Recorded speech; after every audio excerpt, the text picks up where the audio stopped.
Not all real estate agents are created equal. While some give you solid advice and protect your investment, there are others that can give you stress, worry, and maybe even loss of opportunity. After closing over 3,000 transactions as a team, we have learned that there are 4 traits that really separate the great agents from the rest. And today we're going to share those and stories to show why they matter. If you're buying or selling in Georgetown, Round Rock, or the whole Austin area, you're going to find hundreds of agents that promise you top dollar, or they're going to find you your dream home. These are buzzwords without backbone often. But big promises don't make a great realtor. It's traits, it's strategy, and it's action. So trustworthiness. You know, trust is the foundation of every success in the real estate market. In fact, I believe that without trust, you really don't even have a relationship. So with our team, you're not going to get a polished script or some fluffy line. What you're going to get is truth, and we become your teammate. Now, I can tell you, I've asked a lot of people, what's your history with real estate? What experiences have you had? And a phrase that I hear a lot is, oh, this agent, he just wanted to make a sale. Well, the truth is we all want to make a sale, otherwise we don't get paid. Right. However, what they were really telling me between the lines, and I would ask them and they would nod, is I didn't feel like that agent had my best interests at heart. So we start with that. Right. We want you to know we have your best interests at heart. We want to be an advisor, not a salesperson. We want to be your teammate to help you reach your goal. And that is exactly what you should be looking for in your agent. And you should expect nothing less. Now, knowledge. Knowledge is where a great agent comes in because they've done enough transaction and have enough experience under their belt that they know the pitfalls that are going to come up and the objections, and they already mitigate them up front. For example, we have a listing where they wanted to list over 500,000, and I said, I don't think that's the best course of action here, and here's why.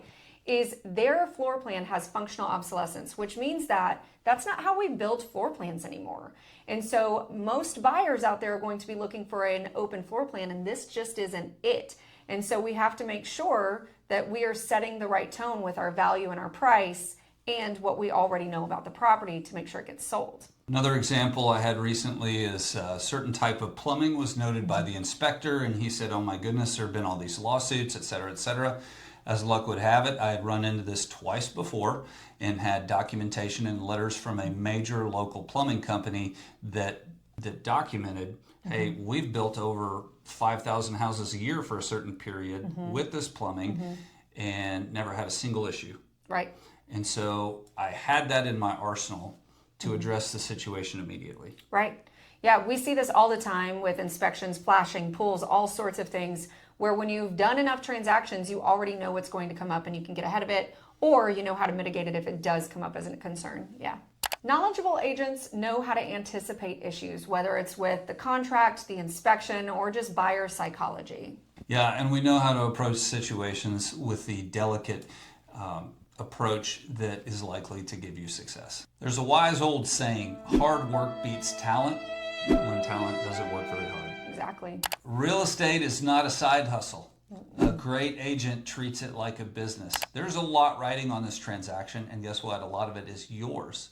You need somebody who's not part-time in it. That's right. So I have a story about this. So recently I had a listing and we went under contract with a buyer, and at the very end of that, there were some inspection things that came up, but they were pretty minor. I tried to convey that to the agent, but the agent didn't understand, and the buyer ended up terminating. A couple weeks later, that buyer called me directly and said, hey, we really do want to buy this house. I've looked it up. Those inspection items weren't that big of a deal, but my agent just didn't understand how to explain it to me. And their agent is a part-time agent with a full-time job in technology. And so they essentially said, hey, we didn't feel like we got great representation and we'd like to come back and try to work this out with the sellers. Interesting. Awesome. And you'd be amazed at how many agents don't pick up the phone. This is a high dollar transaction. We don't handle it with text. So let's face it, work ethic matters. It matters a lot. And that's not just for the agent, that's for the whole team. The title company, the lender, the inspector, the administrative folks. Everybody's working to get you to your goal. And you want an agent who can negotiate effectively, who sees things coming and proactively communicates to get ahead of that. Like an appraisal? Like an appraisal.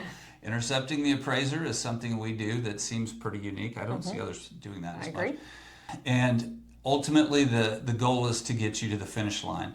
We keep our eye on the prize and try to bring value by doing the things that will actually get us there. Sensitively, smoothly, and hopefully from your end, effortlessly. So in an era where it feels like many people are doing as little as possible, you want to find an agent who has team and contacts and all of them work together as a unit with a solid work ethic. And finally, they care.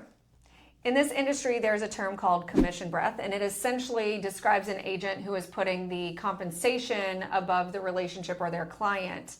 And that's where a great agent flips the script. Sometimes commission breath comes from an agent who has a sense of urgency because they need to sell your house to keep the lights on in theirs. Relationship is where the two parties come together from positions of strength. Here's an example. So we have a client who we are selling their house. The seller is actually moving into an assisted living facility, but that transition did not go well. And so while we just launched their house and we were even working on facilitating an offer, we immediately stopped, pumped the brakes, and changed course because the transition to the assisted living facility wasn't going as smoothly as hoped. So we need to get him back in his home.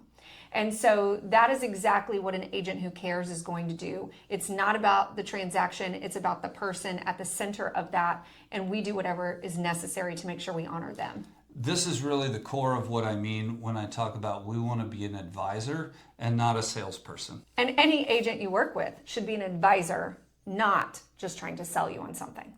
There should never be a question about whose best interest the agent is working in. Our motto is simple and posted on our walls. People over production, always. So when you're choosing an agent, try to avoid just looking at the marketing fluff and search out the 4 traits: trustworthiness, knowledge, work ethic, and genuine care. And if you find someone that checks all those boxes, you've probably found a great agent. At Kerr Property Group and the Russ Phillips team, I believe that we embody all of these traits.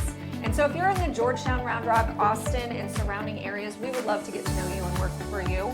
If you are outside of those areas and you need a great recommendation, don't hesitate to reach out. We can provide you phenomenal names in real estate. There is no good reason to have a bad experience in real estate.